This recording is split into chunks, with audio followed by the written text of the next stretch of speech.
Welcome back to Notes from the Sanctuary. I'm Véronique. And I'm Paola. And we're learning to live a better, gentler life, and we want you along for the ride. So this is our last episode of Chapter 4. It was a lot less awkward than I expected. Yeah, you were nervous. I was. You were scared. I was actually even nervous to ask you to do this. I was like, oh, because I was nervous. I was like, oh no, can I really ask Paola to do this with me? Yeah.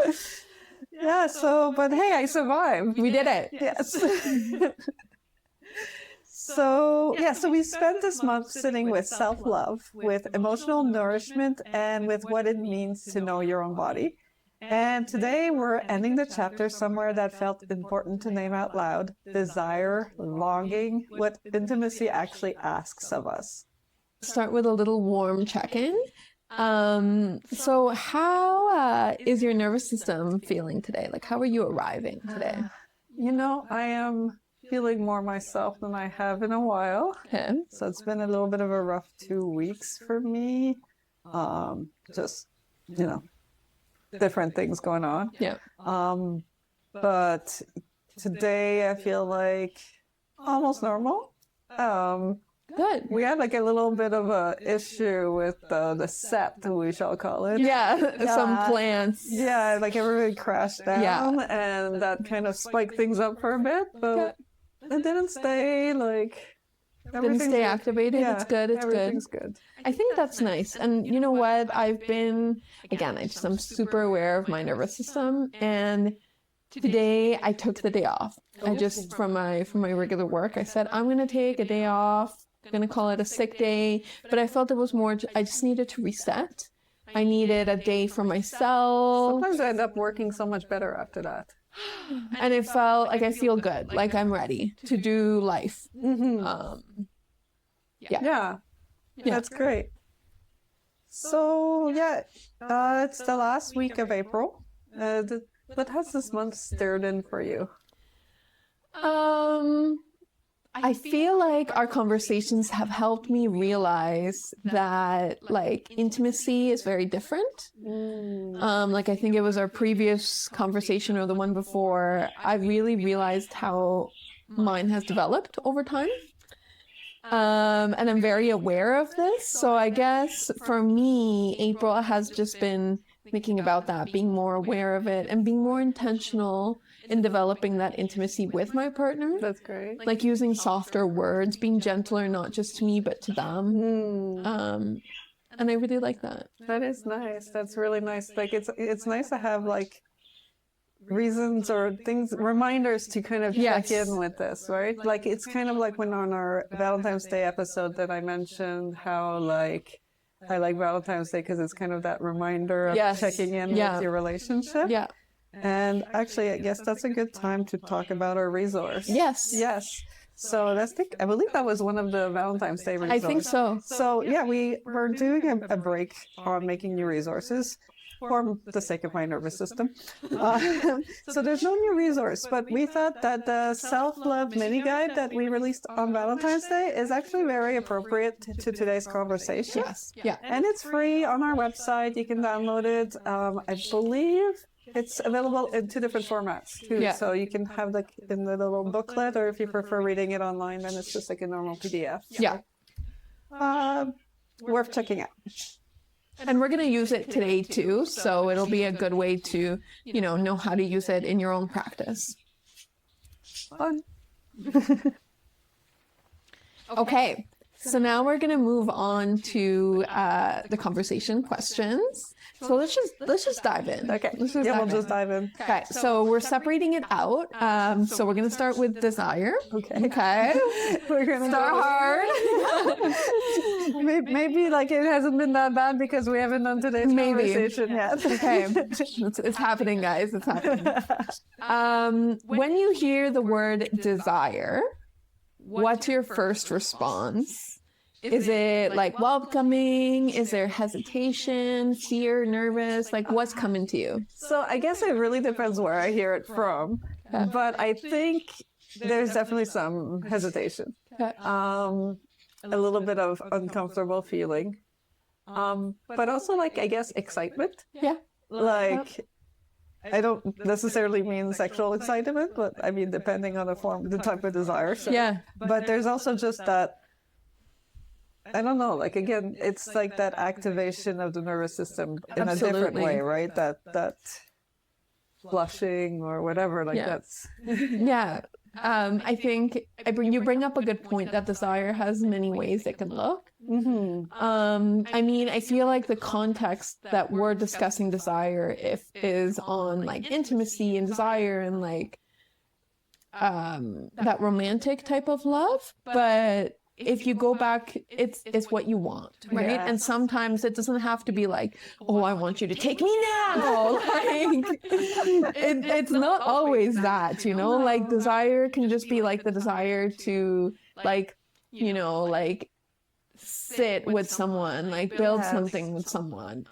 I have like a super strong desire to just quietly cohabitate. And what I mean by that is just do my own thing in the same room as someone else doing their own thing. Yep. Like to me, that sounds so comfortable, like so cozy. It's very calming.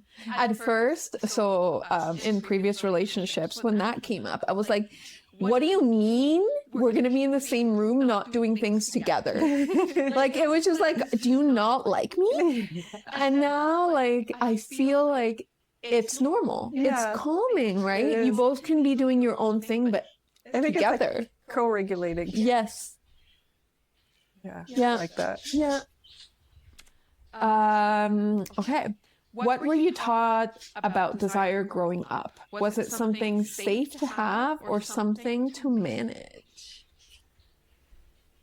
So I don't feel like I was taught a whole lot. And we've like discussed a little bit of like, you know, like through school and that type of thing. But like desire itself, we actually discussed this a little bit too, where it kind of feels greedy to talk about desire. It's not that you're not allowed to desire things, but it's like when you speak about them, then you kind of, like we're kind of taught to think that it looks greedy. Whether it be like I'm talking like, you know, like when you're desiring like a piece of cake or something like that, like just talking about what you want is kind of considered. And then it's sexual. That's even worse, like right? You're a glutton or something. And then when it's sexual, it's even worse. Yeah.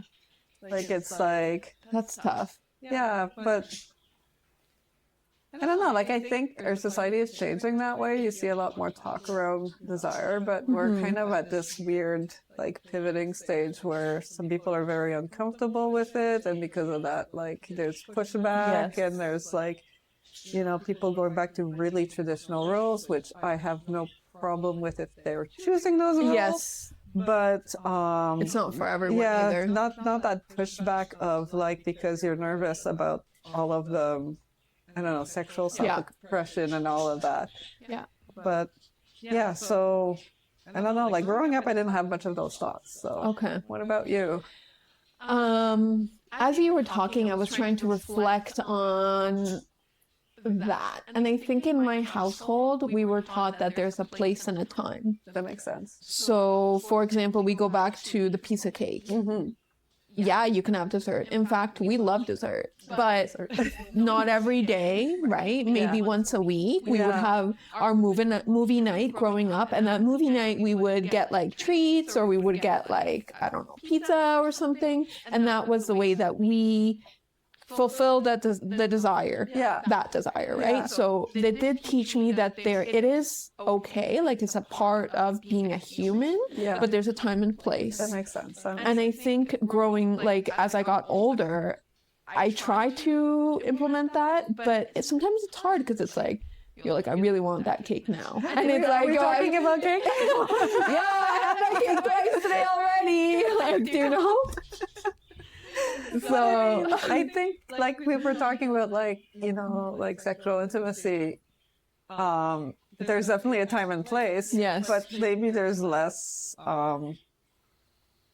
like it's, I guess too much could be bad, but it would require like yeah. And something I've also learned is with your partner, like I've learned to be more giving than just being like, oh, well, it has to be equal. Like, you give as much as I give.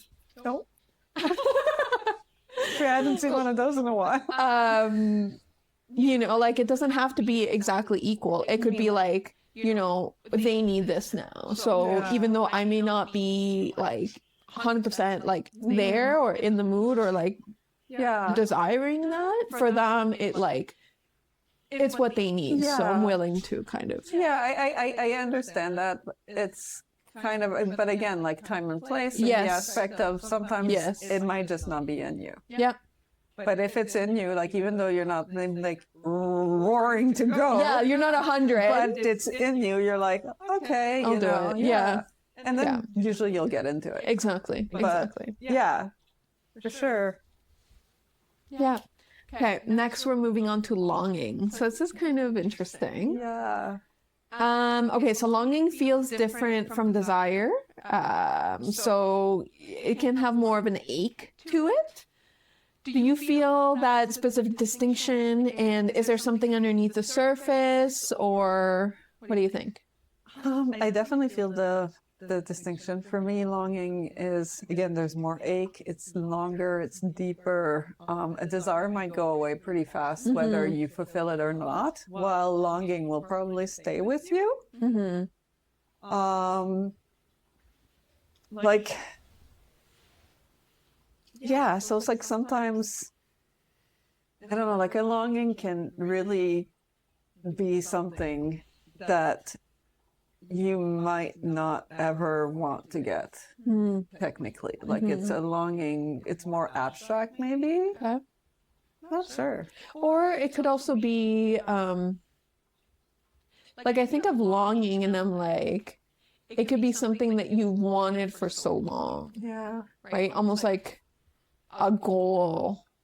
I feel like I haven't longed in a long time. I don't know if it's my meds or what. Yeah, I'm trying to think, right? Like, because that's deep. Yeah. And I again, feel like I've been there before. yeah.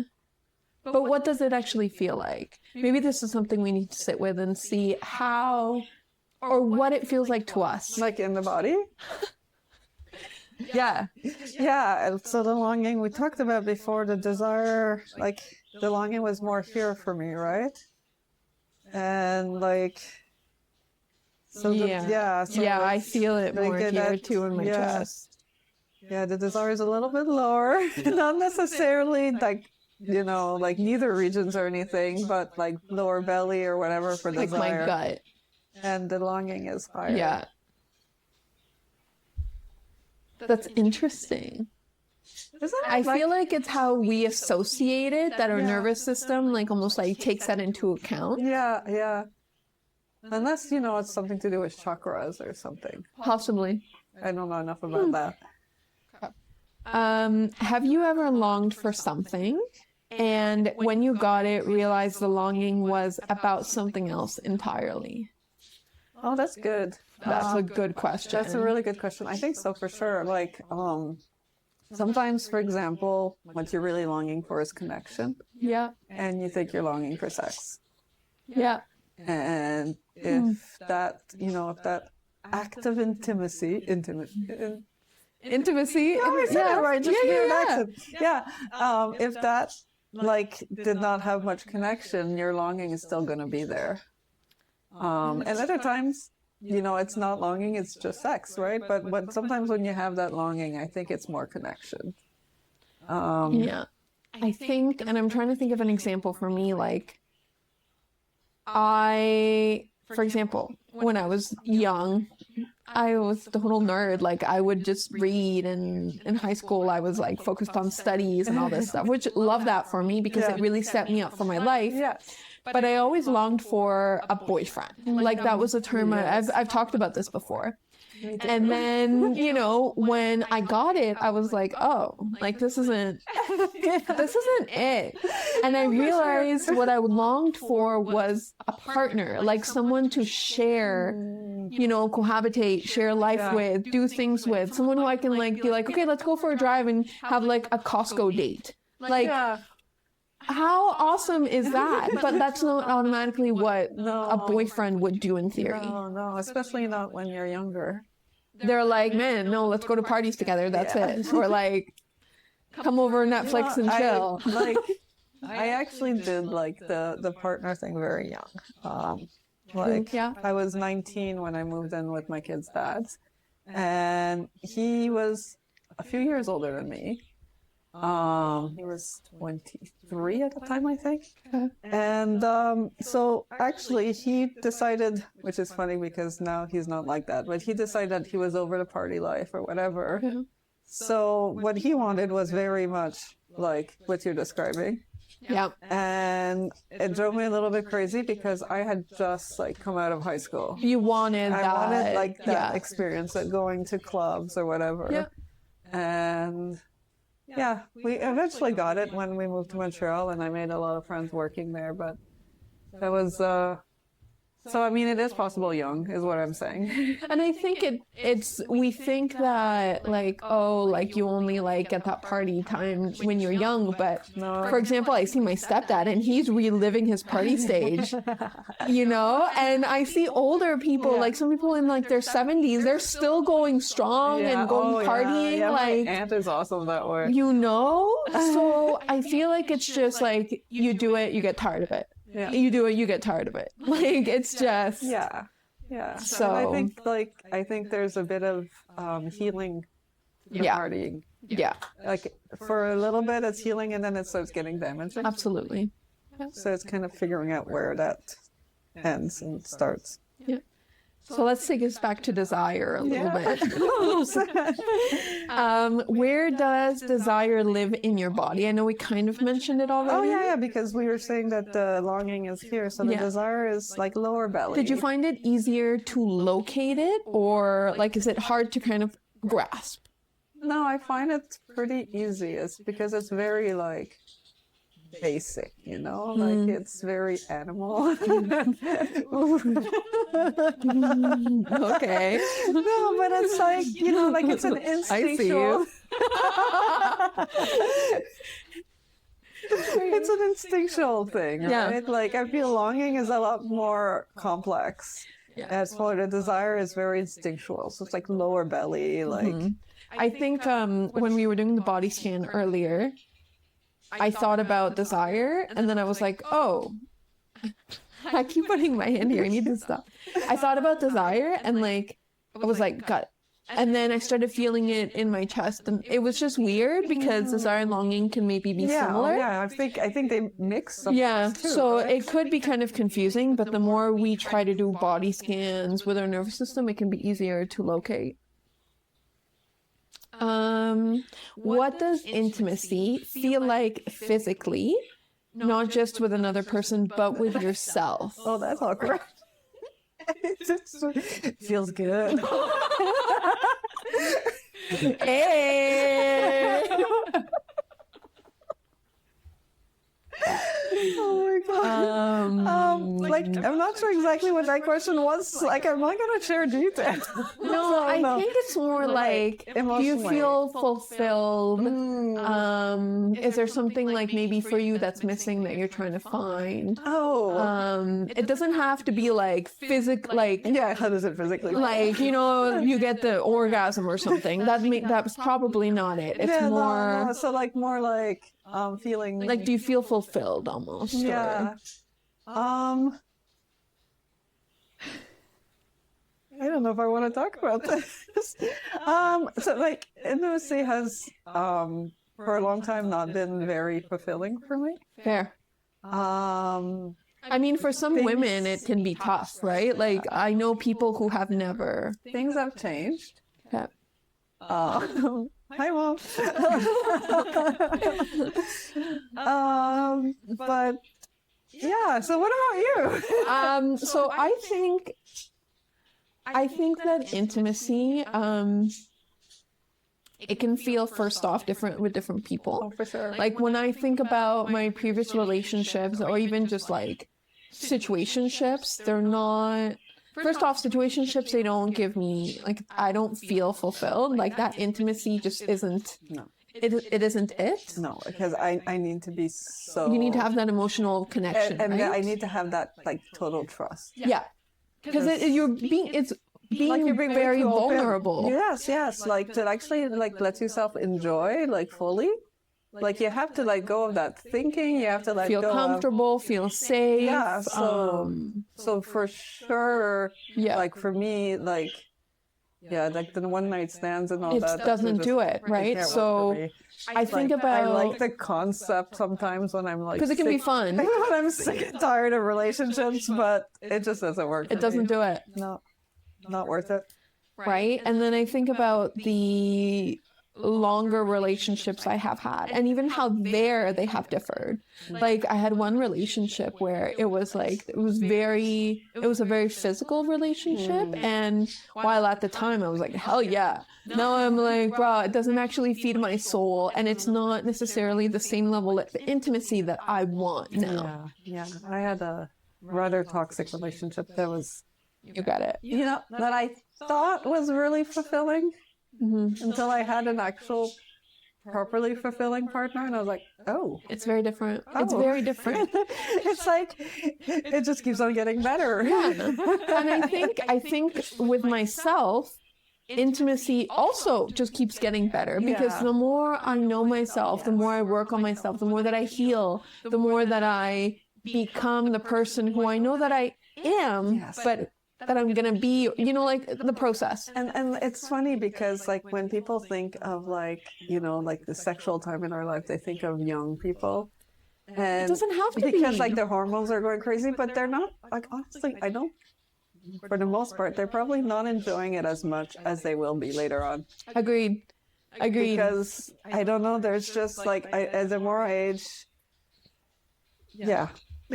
It just gets better. It's like a you know, a fine glass of, it's like aged like fine wine. Fine wine. Or So we're just fine wine, guys. So we're just getting better with age. Yeah. So, like we just were talking about, intimacy requires being seen, feeling safe, trust, all these things. At least for us, clearly. What's the part of you that's hardest to let be seen?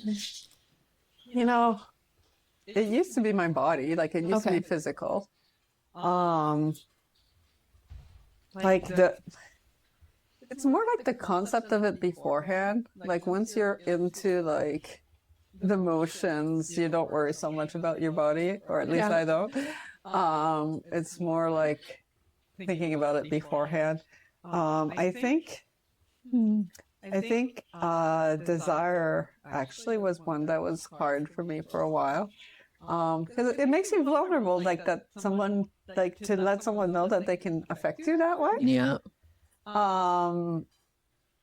Yeah, so like for me, there's definitely, but I don't know, it feels like the older I get, the least I want to like hide. Yeah. To be honest, I agree with you. As you were talking, I was reflecting, and I think what's hardest to let be seen is me, like who I am. Like I hide behind my laughter, my jokes, my silliness. But like deep down, like I'm a very caring, loving person, and that person I tend to protect in a way, like it's like a protective thing. So it's hard to let others see that part of me. So obviously, like in my longer relationships, she has come out to play in a way. But I think that only recently I've noticed, like, wow, like having that plus the intimacy, both physical and emotional, it's fucking amazing. Yeah. Like I feel seen, not just like intimately or physically, like as you said, for the body, like it's like wow, like they get it. Yeah, it's like there's just something about feeling heard and feeling like the person wants to know you more than just your body, like to know you deeply, to kind of know what makes you tick, right? Yeah, like and is watching, is paying attention to and what you know that actually need. also translates sexually, Yes. because I've recently-ish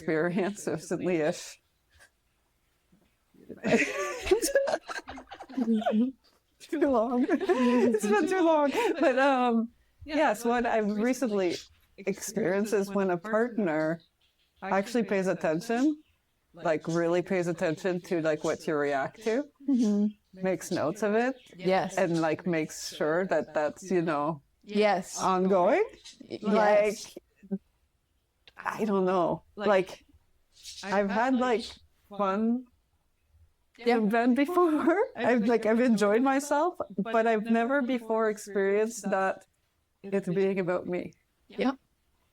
And I'm not saying it should always be about me. Like I can share. No, but it I can is give too. But like the idea that it is possible is like like, and it's about what have I you been and missing? successfully about you. You know what it's I like mean? about like really noticing like Oh, this works. Whatever this is, let's do more of this, Yes, right? exactly, Like exactly. and this. yeah. I think that I think that's also for me something that I've recently experienced too, and it's amazing having that connection with someone where they want to know what makes you tick. Yes. I've had a partner in the past that when I asked him to do, I asked him if we could make love at one point instead of, you know, the normal Fucking. Yeah. Okay. And he said, don't put too much pressure on me. Okay. Like, as if like that would like ruin the experience for him because he'd have to overthink it. And yeah, well, it was not a good relationship. Yeah. That almost feels like as if he took that as judgment. Yeah. But it's not, right? It's from a, hey, let's try this differently, or maybe there's a different way. And it's not, listen, I know there's a time and place, but I think in a relationship, in any type of relationship, you should be open to constructive feedback. And this is... It wasn't even though. It was a, let's try something. Yeah, let's try this. I'm not saying it's not good. It's just, let's try something new. But yeah, I don't think he knew how to make anything about anyone else other than himself. So, See ya. X for a reason. Yeah, exactly. Okay, do you think you can be intimate with yourself? And what does that actually look like in practice? Well, I'm not going to show you. Whoa, no! Sorry.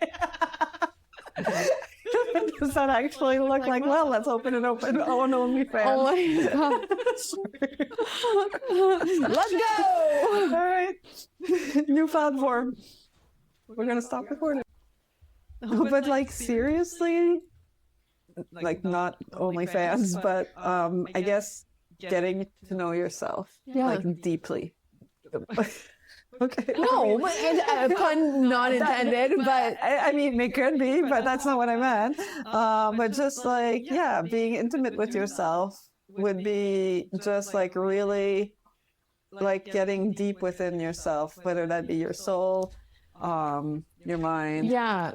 And I think it's coming, like, you figure out, like, what you like, what you don't like, what works for you, what doesn't. Mm-hmm. And I think it's important for you to be intimate with yourself in that way, because it also supports intimacy with your romantic partner, right? Because at least thinking... That way as in physically? Yeah, physically too, right? Because, again... I think it's good for the pelvic floor too. Yes. Yes. And especially for women, yes. Well, at all times. True. At all times, because if you have a strong pelvic floor, it supports like your muscles in your abdominal core and your lower back. Honestly, your whole body. So there you go. Good excuse right there. Do it. Do it. Okay. What gets in the way of intimacy? Not just the obvious things, obviously, like, I don't know, periods. Distance. But distance, yes. But more like the quiet things. Yeah. I think overthinking can. That was what I was thinking too. Yeah, like, I don't know, like, in my current relationship, I don't think I've had that related, but you know, I guess it's still fresh, like the intimacy side. Yeah. So otherwise, yeah, otherwise overthinking could definitely get in the way of intimacy. Yeah. Like, Routine. I think, like, for example, this past weekend, I don't know, like, I get some things in my mind, and so I mention them, right? I communicate with my partner. And so I'm like, hey, this is this, and they're like, it's okay. Don't stress. You're fine. Don't overthink. And I'm like, oh, okay. Okay. Because they know if I'm overthinking, it can stress and it can it's a snowball effect almost, right? So nip it at the core. I'm constantly being told, tranquila. Tranquila, like relax, calm down. Relájate. Yeah, literally. Yeah. Tranquila. So I think that's definitely one thing. I think another thing that gets in the way is, for me, I get too comfortable sometimes, and switching things up, or like I mentioned, forget how enjoyable it is when you get into a routine sometimes. Yes. You need to remind yourself oh, I actually enjoy this. that, or, switching it up. Like sometimes, it's not always the same position or in different locations. Same way of initiating it. Yes. Like if it's always just a nudge, in the or bed or whatever. Let's have sex. You're like, no, switch it up. I think actually, the routine I was thinking about is mostly the routine of how to initiate it for me. That is the because it's sure switching things up in the bedroom is cool and fun, but it's not necessary. Once things are going, they're going. Yeah, exactly. It's pleasurable. But I think if it's always initiated the same way or by the same person, it can cause problems. It needs to be both. At first I thought, oh, okay. Then I realized you meant both partners. No, I meant by me and them. No, I got it eventually. I mean, to each their own. If you're in a polyamorous relationship, super happy for you. Seems to work well for some people. For some people, yeah. I will say it's not for me, but happy for those that it works for. I love the concept of it. Yeah. I feel like it makes sense because the idea of always being with one person for life, it can be a lot. And it puts a lot of pressure on that one person to be your everything, right? So the concept I think is great. I just think I don't know, I don't know if it's my personality or if I was just not raised like that. But you know what? If you can make it work, I think it can be very healthy. Interesting, yeah. Okay, so now we're gonna do a little activity, a little listener takeaway. We're gonna use the self-love free resource mini guide. So it's on page 8, which is, in our little booklet, it's literally at the center. It's a self-soothing touch practice. Okay, don't start freaking out. We're not actually gonna You could because it is, but if you're maybe not on camera. Right place, right time. Yeah. So what it is, I'm just gonna read it here. Touch can be a powerful signal of safety, even when it comes from yourself, maybe even especially then, which is very true. So choose one gesture that feels comforting, either placing your heart over your heart, cupping your cheek, holding your own hands. You could be resting your hands on your belly, gently squeezing your upper arms if that feels comfortable. I've actually noticed recently how good it feels to hold my own hands. Hold your hands? And just kind of little massaging strokes? Yeah, That's it feels really good. That's I was nice. hey, look, I don't need any more. And because we do, we do a lot with our hands too, right? Yeah. Every day. So, let the gesture that you choose be slow and intentional. So as you hold the truth, imagine offering warmth to the part of you that feels tender. Remember that you're not trying to change the feeling, only to accompany it. This is how you show your body that you won't abandon it when things feel difficult. So what we're going to do is we're going to just like do some breaths, body scans, do that soothing touch. We're going to do maybe sets of 6 deep breaths in and out. And as we do so, ask yourself, like, what do I want right now? What do I need? What should I want? What do I actually want? Like, you know, things about that we've been talking about, desire, longing, intimacy. See what comes up. Okay? So make sure you're comfortable. Breathe in. Hold. Breathe out.